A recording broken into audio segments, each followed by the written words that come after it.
Good morning everyone. আমি আশা করি তোমরা যে যেখানে আছো ভালো আছো, সুস্থ আছো। আজকে হলো রবিবার আর আমি চন্দ্রানী চলে এসেছি তোমাদের সাথে আর একটা নতুন ব্লগ নিয়ে। এখন বাজে সকাল 6:30, জানো তো। আজকেও তো আমি রোজকার মতো সকাল সকাল উঠে পড়েছি, কিন্তু আজকে কি বলো তো, প্রচুর কাজের চাপ। সেই জন্যে না আজকে আমি সকালবেলা উঠেই আগে ঘর বাড়িটা ঝাড় দিয়ে নিলাম। কেন দিদি তো জানোই তোমরা অনেক দেরিতে আসে, তো ঘর বাড়িটা ঝাড় দিয়ে ফ্রেশ হয়ে আমি আগে ঠাকুরের কাজটা করে নেবো। জানো তো আমার ঠাকুরের কাজ করতে সকালে না প্রায় 1 ঘন্টার ওপর লেগে যায়। তোমাদেরকে তো সব কিছুই দেখাই, ফুল তোলা, ঠাকুরের বাসন মাজা, এমনকি আজকে আবার ভাবছি কি বলো তো, সেই যে বিপত্তারিণী পুজো হয়েছিল না, তার বাসনগুলো সব তোমাদেরকে দেখিয়েছিলাম যে মেজে ঘষে রেখে দিয়েছি, কিন্তু সময় কিছুতেই করে উঠতে পারছিলাম না। এদিকে দেখছিলেই তো তোমাদেরকে একটু ডাক্তারের কাছে দৌড়াদৌড়ি করতে হচ্ছিল। তো ভেবেছি আজকে যে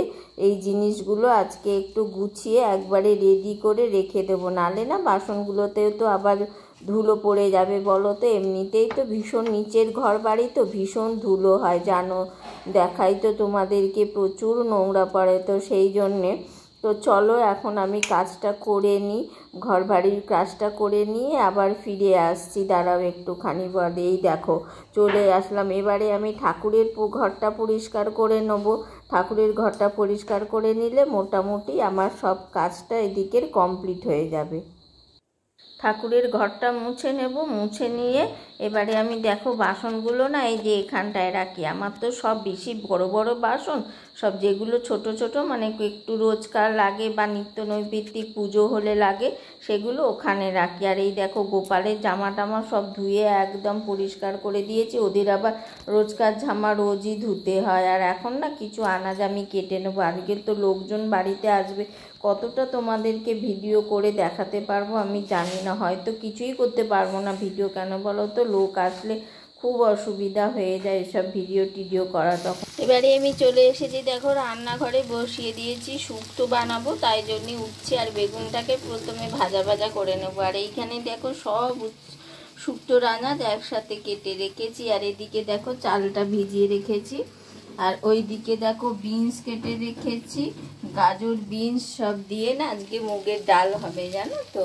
তো আর এই দিকে দেখো এদিকে বসিয়ে দিয়েছি, চাটা বসিয়ে দিয়েছি। আমি অনেক সকাল উঠেছি, আর পারছি না, এবার তো চা খেতেই হবে। সেই 5টার আগেই উঠেছি জানো, তাই জন্যে চাটা নিয়ে এবার বসবো একটু। আর এদিকে দেখো আবার কত বেলা হয়ে গেছে, তার মধ্যে জানো তো আমার গ্যাসটা ভীষণ গন্ডগোল করছিল। ছোট বার্নারটা কি হয়েছে, মোটে জ্বলতে চাইছে না। গ্যাস সার্ভিসিংয়ের লোককে খবর দেওয়া হয়েছিল।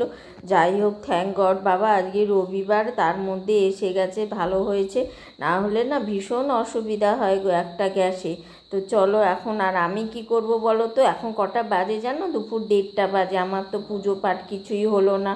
তো এখন আমি চান টান করে মোটামুটি পুজো করতে বসবো। আর ওদিকে না যখন এসেছিল গ্যাস সারাতে, মাসিকে বলেছিলাম, মাসি দাঁড়িয়েছিল। আর এইদিকে দেখো আমি পটাপট করে পুজোটা করে নিলাম। কেন বলো তো, আবার তো খেতে দেওয়ারও একটা ব্যাপার থাকে।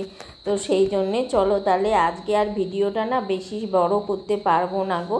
আজকের ভিডিওটা কেমন লাগলো, এই যে দেখো আমাদের গোপু সোনাদের লাইক করো, শেয়ার করো, কমেন্ট করো। আর চ্যানেলে নতুন আসলে চ্যানেলটাকে কিন্তু সাবস্ক্রাইব করতে ভুলো না। রাখি এখানে, টাটা।